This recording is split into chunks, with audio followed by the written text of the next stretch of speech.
MD সাগর আহমদ আপনি লিখেছেন পাপ মুক্ত থাকবো কিভাবে, অন্তরকে পরিষ্কার উপায়গুলো বলবেন। আপনাকে আমি সাধুবাদ জানাচ্ছি।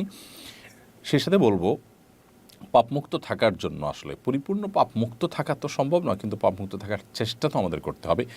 আর সেই চেষ্টার অংশ হিসাবে যে কাজটি আমাদের করা দরকার সেটি হলো আমরা বেশি বেশি করে আল্লাহ রাব্বুল আলামিনের কাছে গুনাহ থেকে মুক্ত থাকতে পারার তৌফিক কামনা করব, দোয়া করব।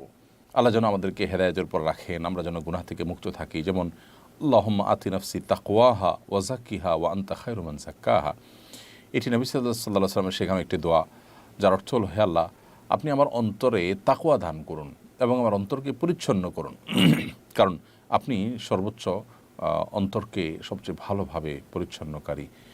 তো এইখানে অন্তর পরিষ্কার করার উপায়ও জানলাম, আবার গুনাহ থেকে বাঁচার উপায়ও জানলাম, অর্থাৎ আল্লাহ সুবহানাহু ওয়া তাআলার কাছে দোয়া করা। এই দোয়ার বাইরেও আরও বিভিন্ন রকমের দোয়া আছে, আল্লাহ সুবহানাহু ওয়া তাআলাকে সেগুলো আমরা নিবেদন করতে পারি। যেমন আল্লাহুম্মা তাহহির কলবি মিনান নিফাক, হে আল্লাহ আপনি আমার অন্তরকে কপটতা থেকে পবিত্র করে দিন। ও আমালে মিনার রিয়া, আমার কাজকাম, আমার আমল, ভালো কাজ, এগুলোকে লৌকিকতা থেকে আপনি বাঁচিয়ে রাখুন।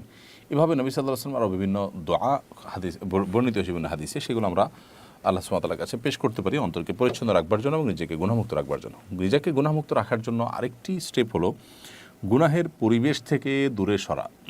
আপনি যখন গুনাহের পরিবেশ থেকে নিজেকে সরিয়ে রাখবেন, অনেক দূরে রাখবেন, গুনাহের পরিবেশগুলোকে অ্যাভয়েড করে চলবেন, যেখানে গেলে আপনার গুনাহ হয়, যে পরিবেশে গেলে ইমান আমল রিস্কের মধ্যে পড়ে যায়, সেখান থেকে দূরে সরবেন, তখন ইনশাআল্লাহ আল্লাহ সুবহানাহু ওয়া তাআলার কাছে এর জন্য আপনি আজর পাবেন এবং আল্লাহ আপনাকে গুনাহমুক্ত রাখবেন।